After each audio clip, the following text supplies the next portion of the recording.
Hello. Work കഴിഞ്ഞ് തിരിച്ച് വീട്ടിലേക്ക് പോവുകയാണ്. ഒരു കാം ഈവനിങ് ആയിരുന്നു. വലിയ പ്രശ്നങ്ങളൊന്നും ഇല്ലാത്തൊരു ഡേ ആയിരുന്നു.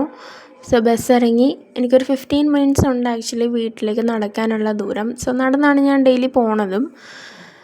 അങ്ങനെ നടന്ന് പോവുകയാണ്. ഇതാണ് കല്യാണി ബേക്കേഴ്സ്. ഇതിൻ്റെ ഫ്രണ്ടിൽ കൂടി പോയപ്പോൾ കേക്ക് തിന്നാനായിട്ടുള്ളൊരു മോഹം തോന്നി. അങ്ങനെ അവിടെ കയറി 2 കേക്കും ഒരു കപ്പ് കേക്കും പാഴ്സൽ മേടിച്ചിട്ട് നടക്കുവാണ്. ഇതാണ് ആക്ച്വലി ഞങ്ങളുടെ കച്ചേരിപ്പടിക്കാരുടെ ഗ്രൗണ്ട്.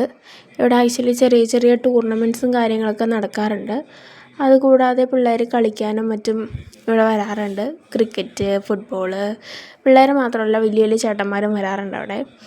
സോ അങ്ങനെ ഞാൻ നടന്ന് വീടെത്തി. വർക്ക് കൂടുതലാണെങ്കിൽ ഡെയിലി ലാപ്ടോപ്പുമായിട്ട് വരണം. സോ ലാപ്ടോപ്പുമായിട്ട് വരുവാണെങ്കിൽ ഇച്ചിരി ടാസ്ക്കാണ്. കാരണം ബസ്സിൽ സ്കൂൾ ടൈം ആയിരിക്കും, വൈകിട്ടും രാവിലെയും.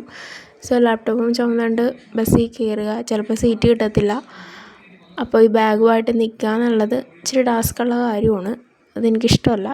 എന്നാലും വർക്ക് ചെയ്യണമല്ലോ എന്നോർത്തത് കൊണ്ടുപോകാറുണ്ട്. ഇതാണ് എൻ്റെ അമ്മ, പൂമുഖവാതിൽക്കൽ സ്നേഹം വിടർത്തുന്ന അമ്മ. സോ ഞാൻ മേടിച്ച കേക്കും